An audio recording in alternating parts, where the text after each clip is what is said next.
It was a number of years ago, in fact, many years ago, I went back to university, and I've done that several times in life. And I had an opportunity then to, while working on another degree, to take the counseling sequence at the university. And so I had a counseling professor. Now, I really liked the guy. He had been through a rough situation in life, was practicing for 40 years, administering mental health facilities. And then for the last 10 or so years, he had been a professor.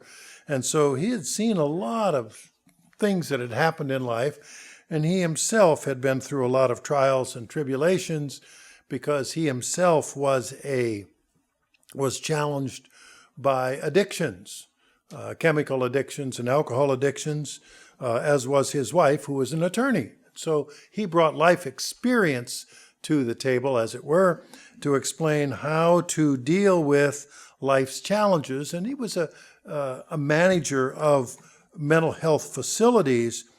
And so self-help for him was a very important subject.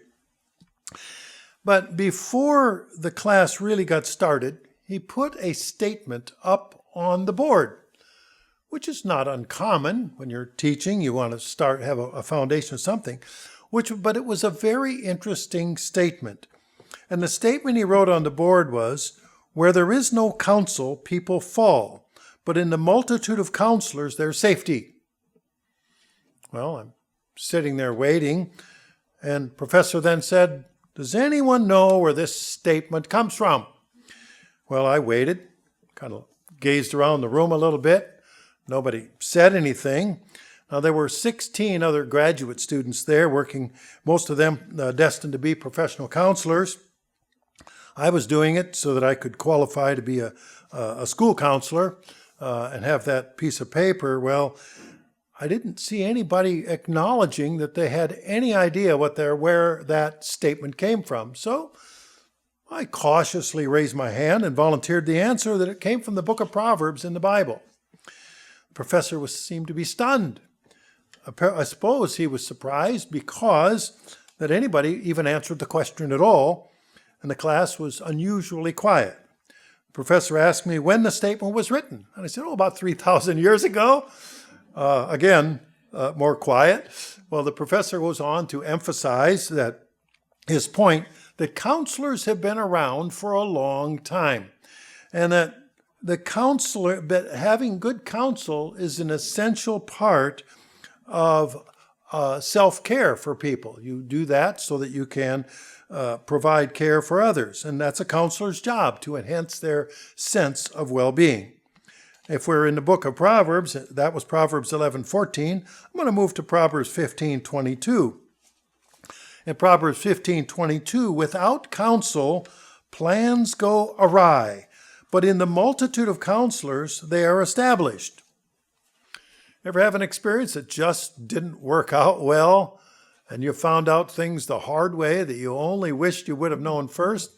But had you asked, maybe you would have had some advice along the way that would be helpful. I know that there's a couple of banks that failed in California very recently, and I'm thinking, well, they didn't ask me about that because I had a bank failed in 1983, and they bothered to take $50,000 of my money. Taught a valuable lesson.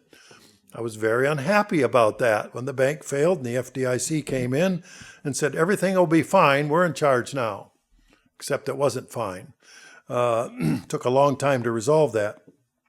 So had anybody asked or had anybody gone through that, they'd be in a position to say, probably should do business with more than one bank. It's just an example of plans going awry. Don't put your eggs in one basket. It's probably the old proverb the old saying.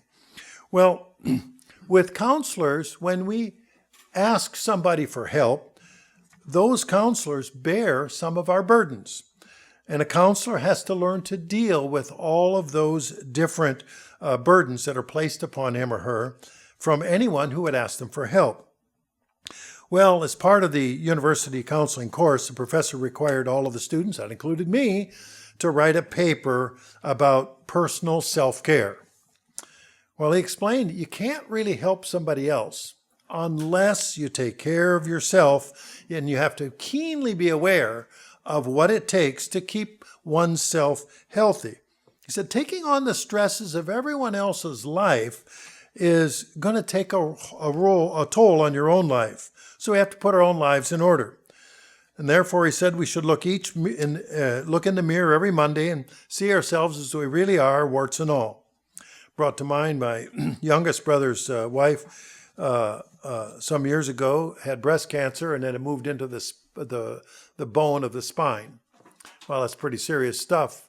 And so he retired early to be a caregiver, and they had a middle school and a high school child, and all the burdens that come with taking care of all of that. And he did the research, and he said 65% of personal caregivers precede the person they're caring for in death. Whoa, that's a pretty shocking statement. And of course, so he knew that self-care for himself was absolutely critical. So when we look at ourselves, we say, if we're going to help somebody else, we've got to look inward. And of course, that can be a very uncomfortable subject. It's always easier to look at someone else and point out their faults, and then than it is to look in the mirror and look at our own. But as church members, we're expected to examine ourselves regularly, not just once a year, but on a regular basis. And so, and we are expected, as part of our own self-care, purge out the sin, purify our lives, and do better. In a sense, though, we are all to become counselors. We are all to be ready to help one another and bear one another's burdens. Recently, we went through the establishment of Israel as a nation as it came out of Egypt. And what was the purpose of that? Why was God bringing from one family and establishing a nation? Is what we read in 1 Peter 2:9. And many of you have now committed that one to memory in 1 Peter 2:9. But you are a chosen generation, a royal priesthood, a holy nation, his own special people, that you may proclaim the praises of him who called you out of darkness into his marvelous light.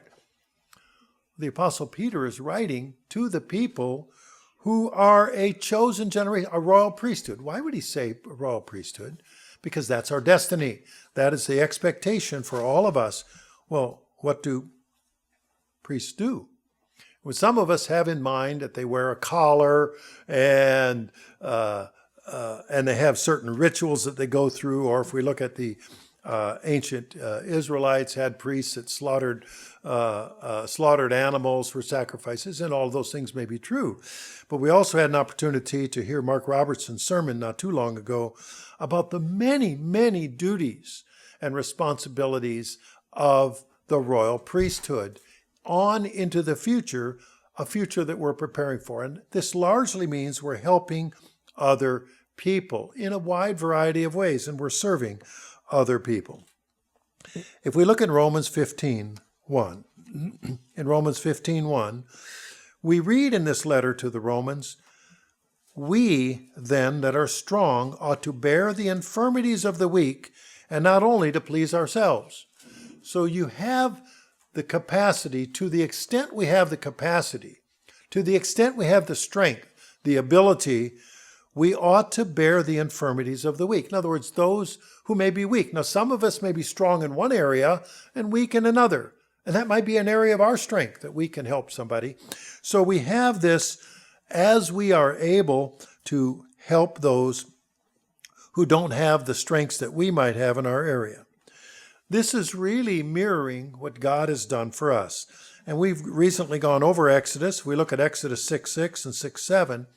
We can see what God has done for us through spiritual Israel, what he did for physical Israel as he brought them out of Egypt. In Exodus 6:6, therefore say to the children of Israel, I am the Lord, I will bring you out from under the burdens of the Egyptians. I will rescue you from their bondage.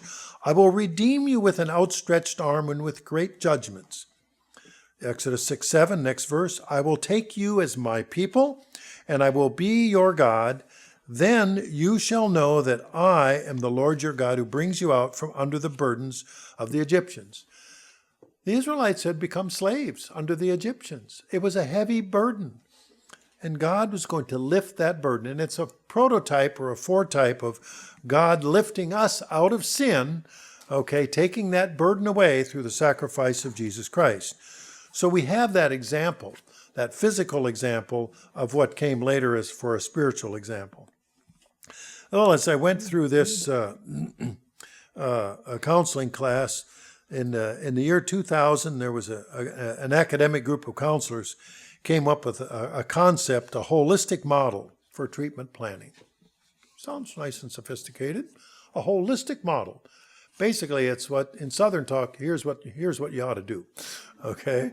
And so what they did is they had the objective of self-care model they developed was to help both the counselors and their clients to have more joy in their lives. Whoa, that's kind of nice. Everybody wants a little more joy in their life. We can turn to Proverbs 12:20. In Proverbs 12:20, we can read about people who don't have joy in their life, immediately followed by people's explanation who does have joy in their life. In Proverbs 12:20, deceit is in the heart of those who devise evil. Doesn't sound very joyful, but the next half of the verse, but counselors of peace have joy. Wow. So our destiny is to be counselors of peace, and that will bring us joy. We are able to help somebody else. Perhaps we have a strength where they do not, and we can help them through that circumstance. After all, a well-adjusted, happy counselor is more likely to be in a position to help others. Now, I grew up on a dairy farm, and my dad was a very enterprising farmer, and I never saw him be cruel to the cows. He didn't beat them. Now, you read stories about it, one thing or another dealing with livestock, but he had a principle. A contented cow gives more milk. So we grew up with that principle that you gave them positive stimulation. You didn't give them negative feedback.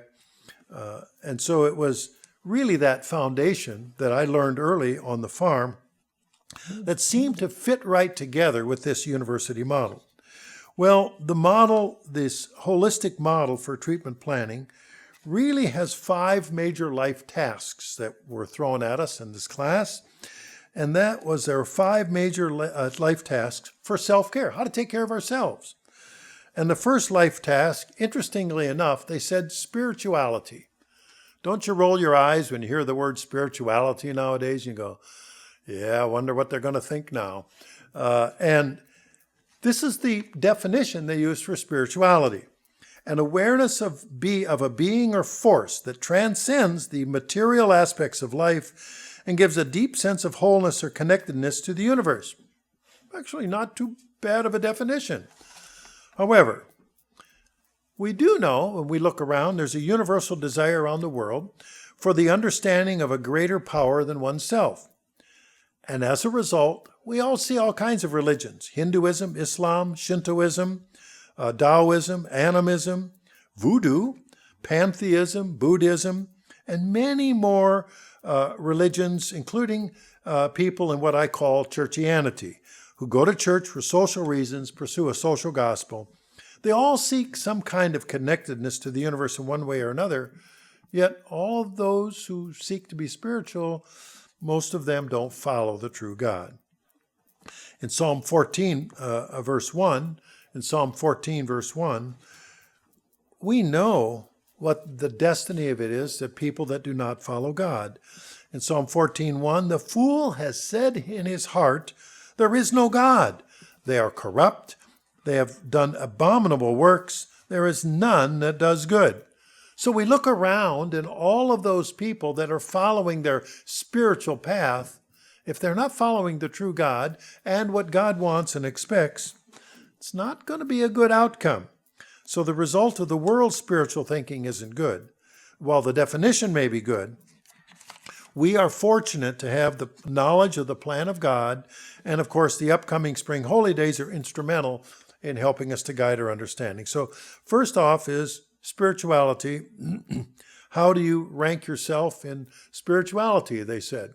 How connected are you with the way things are in your spiritual life? So that life task 1 was to establish your spirituality. Well, I know where I stand, so I didn't have a problem with that one. The life task number 2, they said, they called it self-direction, and they quoted it this way: the manner in which an individual regulates, disciplines, and directs the self in daily activities in pursuit of long-range goals.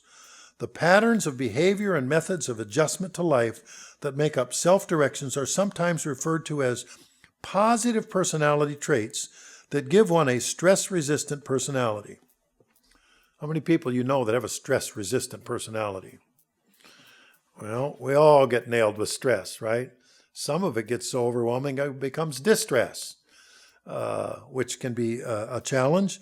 So then how do we deal with it? What kind of self-direction do we use? Well, this self-direction or self-discipline or self-control is something that we all face as a challenge on a daily basis. So this assignment was broken down into about a dozen different areas. And we're going to step through the different areas of concern about self-direction or self-control. And as we go through each one, and I'm going to letters A through L. I'm just going to go down line. It says point 2, but letters A through L. And first one is, if you rank yourself on 1 through 10, 1 being low and 10 being high, your sense of self-worth. That's A, sense of self-worth. People will set limits based on their own sense of self-worth. Some people don't feel like they're worth much, and they become doormats for everybody else. They just they don't see what God has in store for them as readily as they could. I recall the book about our destiny, and that we have an incredible human potential, and that incredible human potential should be able to lift our self-worth so that we have higher expectations of ourselves so that other people will see that we have that sense of self-worth. The second, or B, letter B, is sense of control. Now, we all know people whose lives are at some various stage of chaos. You might say they're out of control. And then there are others who are so desperate for control, they try to dominate everyone else. So it's really a balance there of sense of control. Do we have a sense of control over our own activities? Some people do, some people don't. Some people shrug, they throw up, they say, I'm a victim, the whole world is mean, and woe is me, I'm going to die, eat worms and dirt and die. I mean, this whole negative approach, they just give up because now they don't have to do anything. They don't have any control over it anyway. Well, that makes life harder for them if they aren't controlling any part of their own life. Another category, or the letter C, is under realistic beliefs. How realistic are our beliefs? Now, in my function, I do talk to people from the Pacific to the Atlantic, from the Canadian border to the Gulf Coast. And there are really 3 categories of people. And we know people in all 3 categories. One of them is realistic. They adjust to the way things are. They're realistic. And there is, Robert Ringer wrote a book many years ago. I think it was Looking Out for Number One, if that's the right book I'm quoting. And he said, somebody's realistic if they're achieving their objectives. If they're not achieving their objectives, well, there's something that they're not looking for. The people they're surrounding themselves with, their skills, their education, they're not properly looking at the obstacles before them. If they're, it's just what are the resources that they need. So being realistic is an important characteristic. But then there are those that you wonder how they're working on life, because we call those neurotic. They're partially out of touch with reality. They don't see, it's like they have cloudy vision. They only see from a certain distance, but not in others about the way things are. They're partially out of touch, not with everything, but just with some things. And frankly, to a degree, we're all a little neurotic, even if we don't admit it. Because we're all trying to come into focus. What does God want for us? What should we want for us based on that? And then, of course, there's the third category, psychotic. These are people that are totally out of touch with reality, and many of those are in institutions. They're just out of touch. My grandfather told the joke about a guy who was driving along and had a flat tire right in front of the high-risk lockup institution, and there was just a chain link fence between the car and the inmates. Well, he had to change his tire, and he took the lug nuts off the wheel and set them to one side and got took the old flat tire off, put the new one on. But somehow he had tipped over the hubcap, and the little lug nuts went scattering off into the ditch, and he couldn't find them to put the wheel back on. And there's an inmate standing there watching him, and the guy was horribly frustrated. Now what am I going to do? I've got only 3 wheels on the car. What am I going to do? How am I going to do this? Finally, the inmate sees the frustration, and he says, if you take one lug nut off of each of the other 3, you can put them on one of that, and you got enough to get somewhere where you can go. And he says, wow, how did you know that? And the inmate says, I may be crazy, but I'm not stupid. Okay. And so you have those who are psychotic. They will appear normal, and we all know some people but in large part, they have difficulties. And then the letter D, emotional awareness. Emotional awareness. Now, I'm sure that people will say that I walk around clueless in life about certain things, lack of awareness. I don't have... Say, oh, that's what they meant. Oh, that's what they wanted. Whereas that might be in one ditch where I'm maybe clueless. And then other people I see are overly imaginative. They make things up just to suit whatever it is in their mind with regard to, what he really meant, or what he really meant when he said was X, Y, Z. And now we really take a wild ride on there. So emotional awareness is probably a balance somewhere. Not clueless, but not overly imaginative. Letter E, problem solving and creativity. This can be interesting because some people are really strong in this area. Everything is seen as a problem meant to be overcome, and they're going to have creative solutions. The problem is these same people don't always have emotional awareness. And so there can be an issue there to resolving issues because they can step on toes. I know that in the marriage counseling sequence, they said, not everything your wife tells you is a problem to be solved. Huh?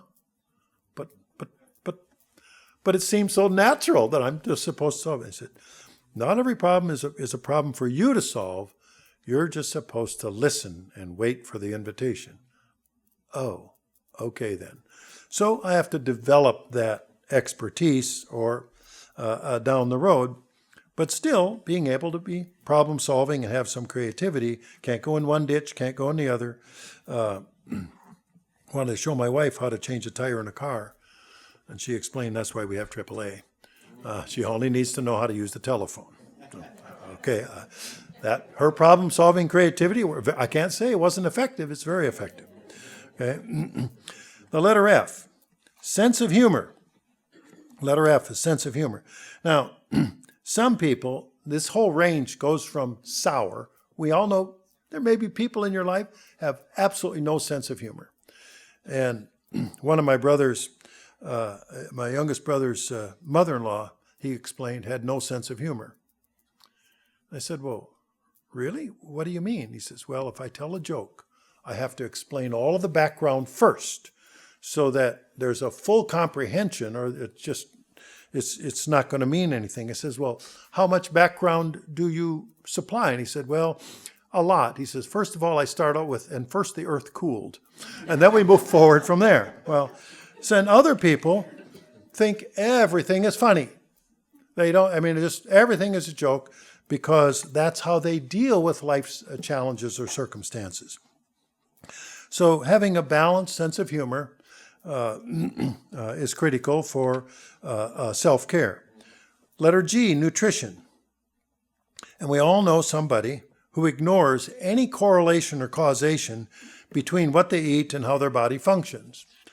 And then on the other ditch, we know people who are so extreme in every way that has to do with nutrition that that they can't socialize with anyone. And so I have to learn to be careful with that, that I have to know both issues on both range and somehow come in the middle. So that was the letter G, nutrition. Letter H is exercise. Well, my dad was 26 when I was born. So in my early 40s, he was in his late 60s. And I visited him in the spring. And of course, it's spring planning time. Well, it was going to be spring planning time. And so, sure, I'll help out. I'll help out my dad, who was younger then than I am now. And we had a tractor with a big bucket on the front, and we would go through the fields and through the plowed fields, which are rough, and fields that were plowed in the fall. And now the rain had washed off the top of any rocks that might be exposed.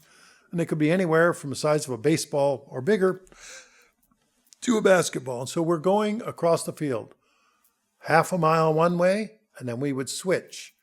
The other person would drive the tractor, and the other one would walk along over the uneven ground, throw the rocks in the bucket, get to the end, we switch again, all day long, from first light to where you couldn't see it anymore.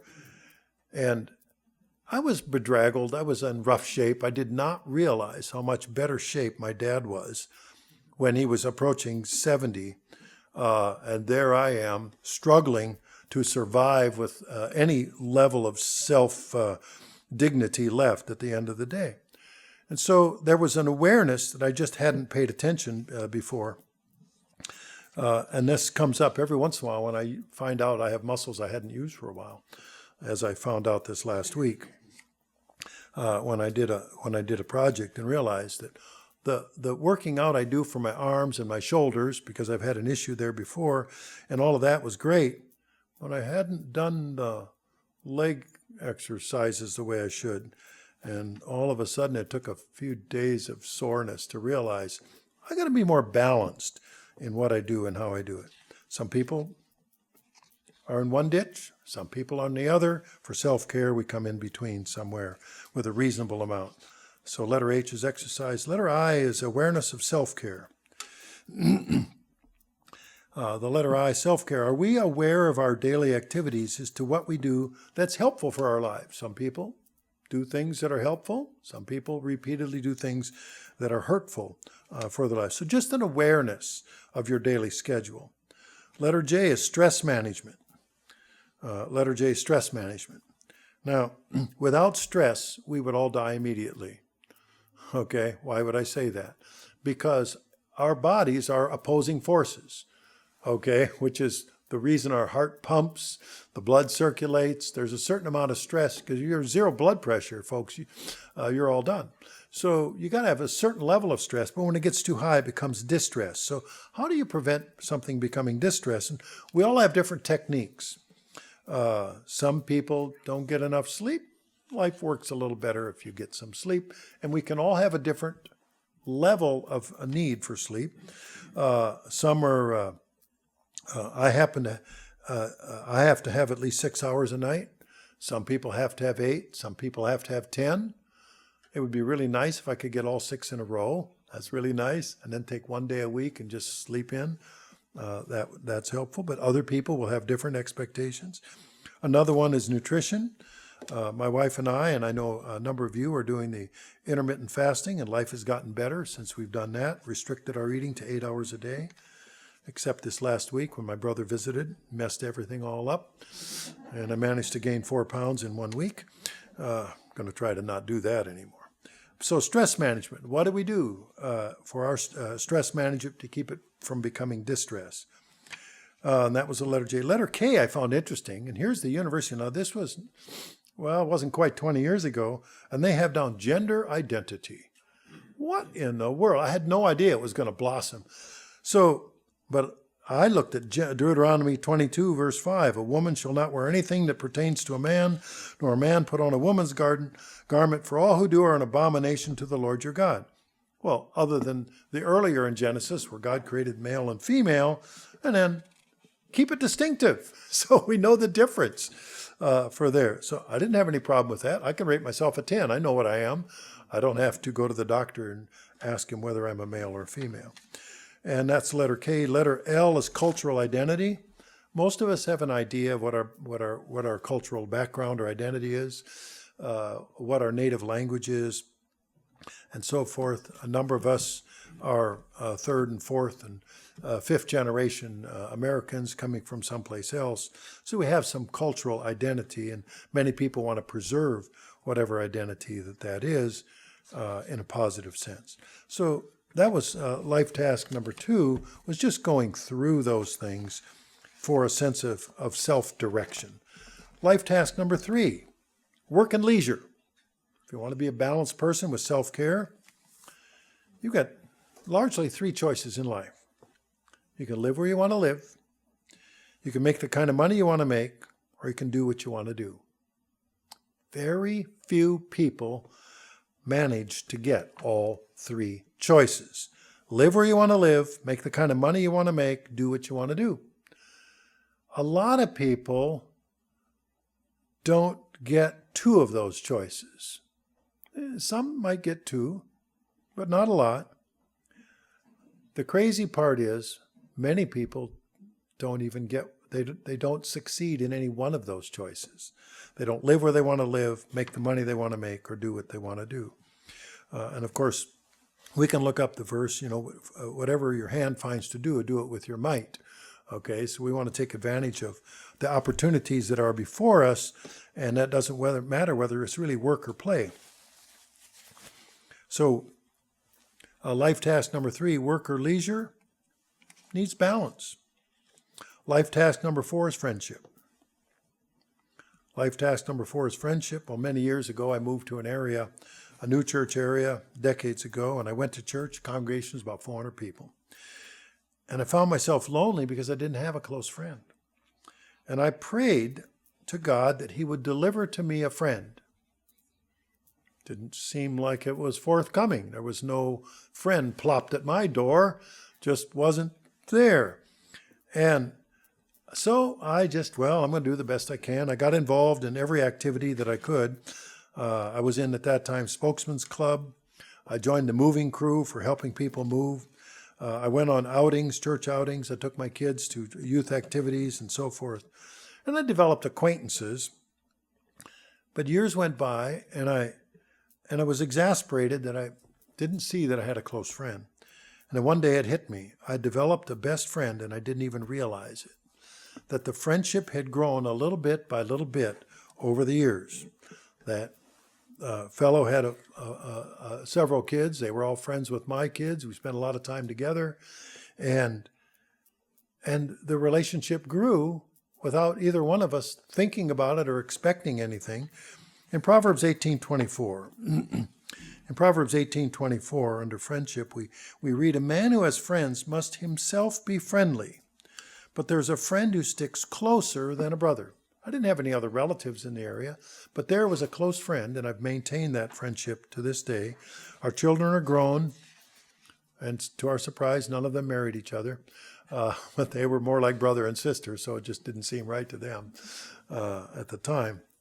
And so, and we think of a friend, if we look at James 2:23, in James 2:23, we read about Abraham being a friend of God. In James 2:23, and the scripture was fulfilled, which said, Abraham believed God, and it was accounted to him for righteousness, and he was called the friend of God. Wow. Can we imagine ourselves being called a friend of God? Take a big breath. How are we doing that God would want to call us a friend. If we look at John 15, in John 15 and verse 12, in John 15, verse 12, this is my commandment, that you love one another as I have loved you. Greater love has no one than this, than to lay down one's life for his friends. You are my friends if you do whatever I command you. No longer do I call you servants, for a servant doesn't know what his master is doing, but I've called you friends, for all things that I've heard from my Father I've made known to you. So this is a very close relationship. If we are to be a friend of Jesus Christ, we are to follow God's commandments, it all makes sense that we think alike, like thinkers. Now, in Proverbs 16:28, we read the opposite. In Proverbs 16:28,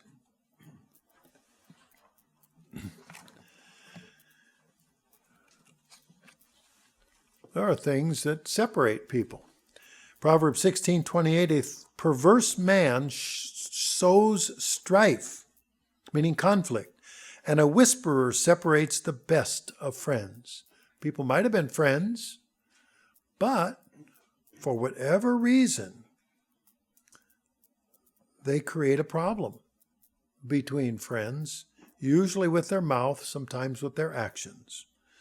So don't let anyone come between us and our friend, Jesus Christ. And that also means don't let any man come between us and God. How many people over the years have put their problem with somebody else between them and God, separating themselves from God because this other person who claimed to be a follower of God wasn't doing what they should, and that somehow it's God's fault. But claiming that other person's fault, or seeing other and then attributing it to God, is a problem. In Revelation 3:11,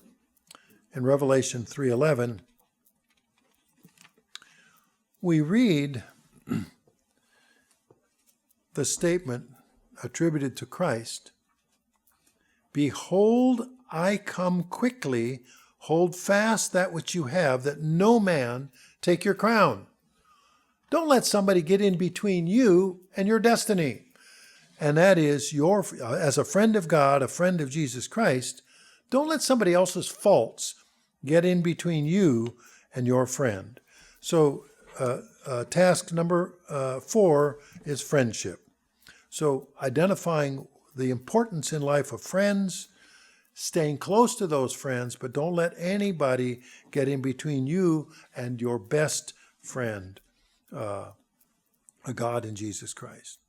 Task number 5, life task number 5, it's love. Shouldn't be a shock to us. Everybody needs love. There are studies showing how much better a baby thrives if they're held closely, when they have skin-to-skin contact, when they're talked to, they're sung to, and their needs are attended. In fact, there's people that volunteer to go to hospitals to hold babies so they can have that close, warm contact when the parents, when the mother may have gone through a serious surgery or something, can't hold the baby.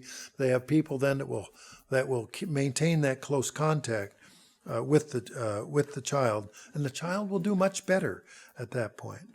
It's just the same as us. Staying close to God is a prerequisite for staying close to each other. If we're close to God, it's going to be a lot easier to stay close to each other. If we take a look in Deuteronomy 7 and verse 9, in Deuteronomy 7:9, we read about these prerequisites. If we're going to love someone else on this earth, it's important to keep our relationship with God first. In Deuteronomy 7:9, know therefore that the Lord your God, He is God, the faithful God, which keeps covenant and mercy with them that love Him and keeps His commandments to 1,000 generations. How long is 1,000 generations? It's longer than any of us will be around in this life.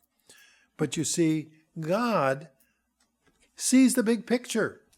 And those who are close to him, and he can tell if we keep his commandments, then that he is faithful to us, not just for us, but for generations to come. If we look at 1 John 2, 1 John 2, verses 2 and 3. And 1 John 5, verses 2 and 3. And 1 John 5, verses 2 and 3. By this we know that we love the children of God when we love God and keep his commandments. So there's the key right there. By this we know.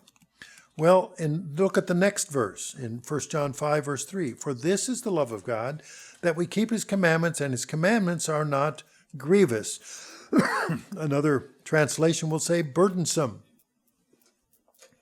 It's not hard to do the right thing. Sometimes it feels hard, but we know ultimately the outcome is for our benefit and for the benefit of those around us. So God isn't asking too much of us, because if we keep his commandments, we're showing love, not just to ourselves, but to others as well. Well, how will people know if we love God and keep his commandments? And look at John 13:35. In John 13:35. In John 13:35, by this shall all men know that you are my disciples, if you have love one to another. That's one way to see. How loving are we to each other? Now, I know we all have busy lives, and love comes in different ways, and how to help different people. But that is critical, because everybody needs love. So if we demonstrate that to each other in a way that they understand, and I might refer to Love Languages sermon from some years back on the love languages of God, which work love languages between people, how people perceive love. I'll just incorporate that here by mention. But it's critical, not just love for others, but love for self, which is self-care. So we've gone over now 5 major life tasks of the self-care model. What do we have to do to care for ourselves? We've looked at spirituality. We can ask a question, how much faith do you have in your faith? There's a lot of different people claim to be spiritual, quote unquote. And we look at that and we say, that's got bad outcomes. But how much faith do we have in our faith that what God is telling us is true and will have a positive outcome? Well, we're here because we believe God. The second major life task is self-direction. How well can we direct our daily activities in life with regard to our sense of self-worth, sense of control, how realistic our beliefs? Do we have emotional awareness? Do we have problem solving and creativity and balance? Do we have a balanced sense of humor? Are we nutritionally aware? Do we have some sense of the appropriate exercise? Do we have an acknowledgement of self-care on a daily basis? Are we good at stress management? Gender identity should be pretty firm. Cultural identity.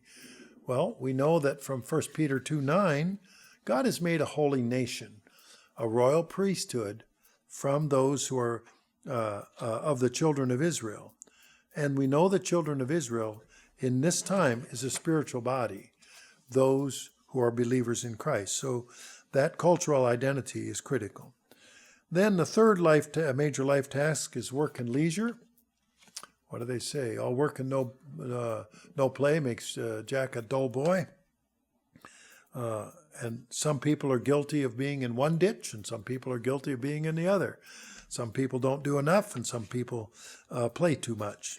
There's a balance that fits there. Fourth major life task is friendship. Are we a friend to God? And do we show ourselves friendly so that we develop those friendships in life to others? Fifth is love. Do we love God first? And then are we able to spread that love in a way that other people will understand it? So these are 5 major tasks, life tasks, and of course the list of subtasks. And if we look in the mirror and we rate ourselves in every category, how well we're doing, then the question is, well, what are we going to do about it once we look at ourselves and we rank ourselves? And how in tune are we with God and ourselves? And this is where each one of us can develop a self-care plan. And we can decide what we want to do in each category and become a better person. Now, I discovered that professor had required us all to write a self-care plan. I recently discovered that self-care plan. And after many years, I read through the detail, and it was about 20 pages, typewritten, double-spaced, with all the attributions and all the quotes on it. And I'm embarrassed that I haven't accomplished everything on that self-care plan.